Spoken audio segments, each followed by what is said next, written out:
bigger guys actually find manipulation difficult because they worry about hurting the person, so they don't put the speed into it, so they back it off a little bit. And ladies, you are uber concerned about hurting the person, so you don't tend to go through with the technique.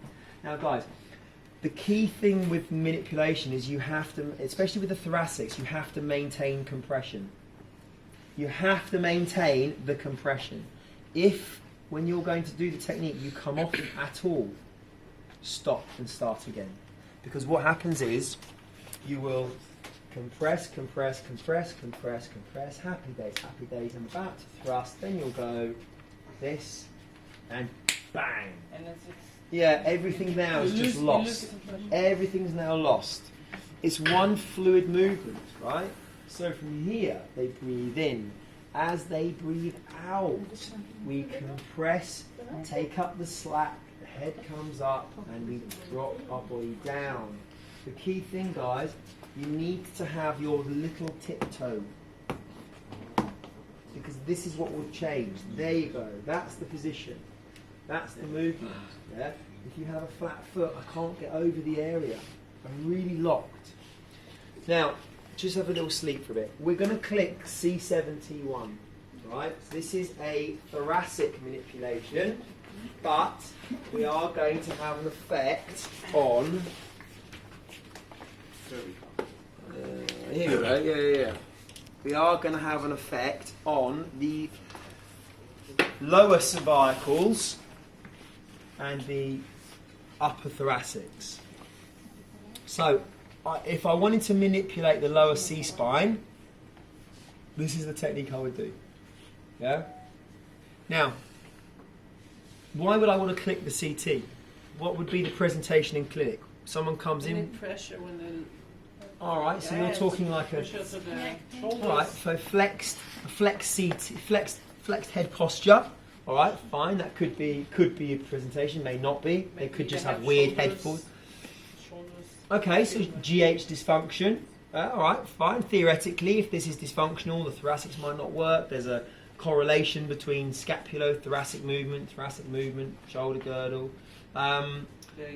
We have pain from there. MSK presentation, pain, stiffness. I'm surprised no one here said, oh, what if they've been text messaging fucking like this? And I'm like, well, you've been reading books for fucking millennia. You're about the you have yeah, actually, I read a thing about. Yeah, I saw that. Yes. Are you gonna know?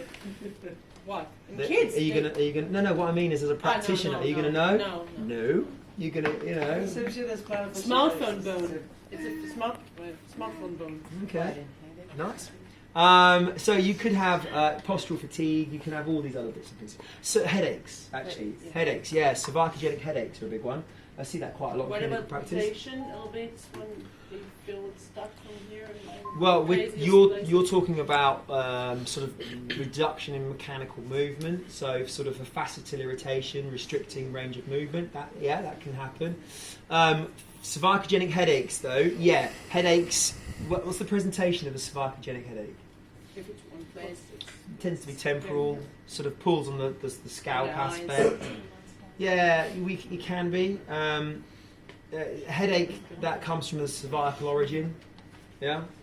Actually, when do we worry about headaches? That's all the time. Yeah.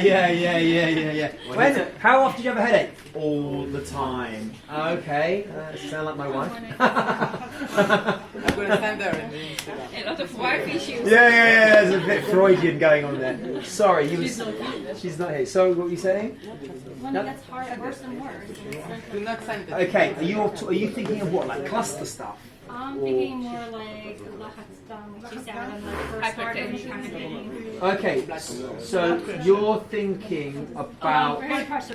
Sorry, I said lachatzam. No, I like that. No, I don't actually like it, but I like where you're going with that.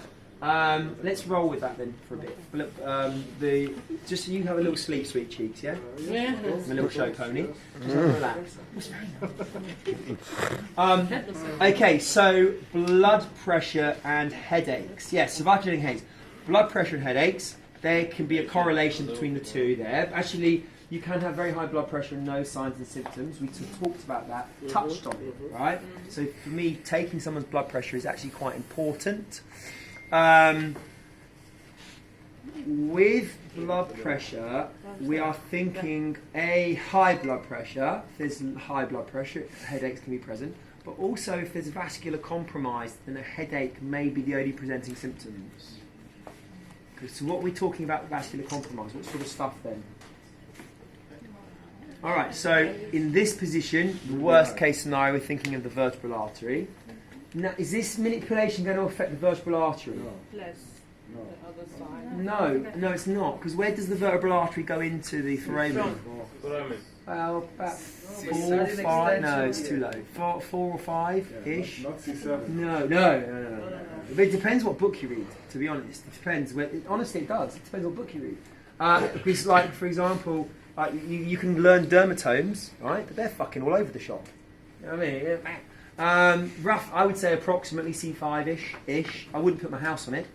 I wouldn't put my mortgage on it. But, yeah, maybe about 5-ish. I'd go with that. Certainly not going to come down as low as C7. I wouldn't expect that unless there's some form of significant abnormality. But, that being said, if the person, in fact, if I'm thinking VBI, vascular compromise, there's an issue with the vertebral artery. Whereabouts then is the weakest aspect?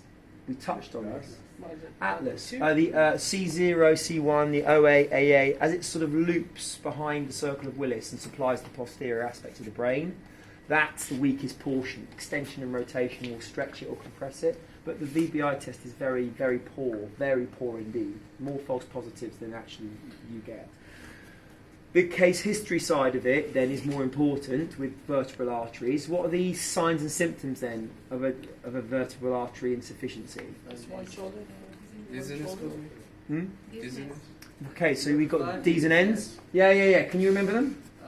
Dysphagia, dysarthria, diplopia, dizziness, drop attacks, and you have nausea. That's the N's. Nystagmus. And something else. Naughtiness. Actually, if they are eliciting those signs, it's cerebellum ischemia. It's pretty much gone so far past the line that it's actually cut off some blood supply to the brain. The nystagmus, though, you can have congenital nystagmus. The eyes will flicker. Actually, has anyone here treated a patient with nystagmus? Yeah? Right, I have trouble looking at them. So when you have someone with a congenital nystagmus, their eyes flicker, and you actually, I don't know about you, but I have real trouble. I'm serious, it's weird. What are you making?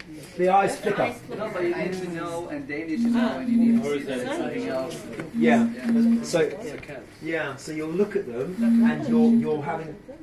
It's really. You have to practice. It's true. Because you'll come in and you'll be like that. So anyway, how's it going?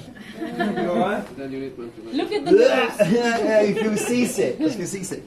Because they're flickering, it's very difficult to keep contact with them. So Look at the nose. Or just look at the boobs. Yeah. or their pecs. Depends whichever. You can have a congenital nystagmus. You can have as part of a vascular compromise. But with thyroid problem? Thyroid, it depends. Is it hypo or